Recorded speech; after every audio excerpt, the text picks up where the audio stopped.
I'm Diane. I'm Steve from Mom, Pop, Pow!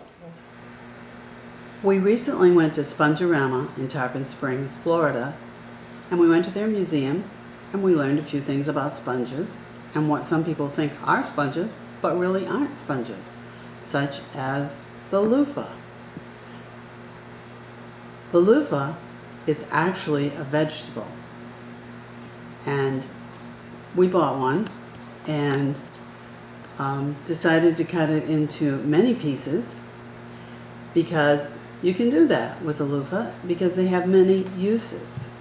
The inside of it is similar looking to a cucumber.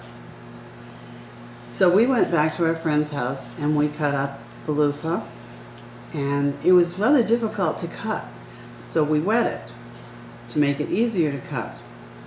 And the interesting thing about it was when you put it in water, it swells all up, which makes much more room needed in the suitcase when you bring it home. So my friend was kind enough, after I ruined the first one or made it too large to bring home, she was kind enough to give me hers, and we just cut it in 2 pieces to bring it home. And so this is going to be attempt 1 using our super duper all-purpose scissors, which should cut through practically anything, even tin. And it's not going to cut through a loofah sponge. Since I couldn't cut it unsoaked, I then took the other half a piece and I soaked it. As you can see, it expanded to more than double the size.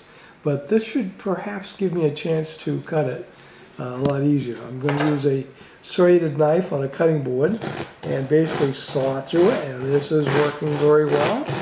This makes a nice clean cut. Of course, we'll have to take out the seeds later that are inside there, just like a cucumber has seeds, the loofah does. You can see the size difference between a dried loofah and a soaked loofah. What we've learned is that if you cut them into different sizes, you can use them for different purposes, such as a piece I'm cutting now could be used for cleaning off dishes or pots and pans. Since these really are like a cucumber, they're a vegetable, there are seeds inside them that when this dries, the seeds will fall out, so you might want to be careful until you've cleaned all the seeds as to where you store it for drying. I'm Steve. And I'm Diane from Mom, Pop, Pow!